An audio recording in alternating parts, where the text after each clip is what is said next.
మాట్లాడటం లేదు కాబట్టి చనిపోయిందని చెప్తున్నాం.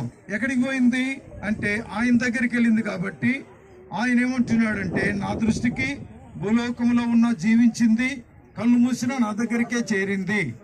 కాబట్టి మనమందరం కళ్ళు మూసినా గాని ఆయన దగ్గరికే చేరతాం.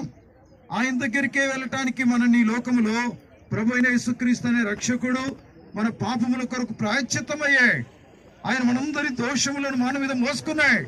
కాబట్టి ఆయన నమ్మిన వారికి మరణము ఏమీ చేయలేదు. మత్తయి సువార్తలో ఇలాగ చెప్తున్నాడు, రైతు యేసు బిగ్గరగా కేక వేసి ప్రాణము విడిచెను. ప్రభు ప్రాణం విడిస్తానే ఏం జరిగింది చెప్తున్నాడు. అప్పుడు దేవాలయపు తెర పైనుండి కింది వరకు రెండుగా చినిగాను. దేవాలయపు తెర చినిగిపోయిందట, పైనుండి కింది వరకు. కింది నుంచి కాదు, కింది నుంచి అంటే ఎవరైనా చింపినారేమో అందరూ, కానీ పైనుండి దేవుడు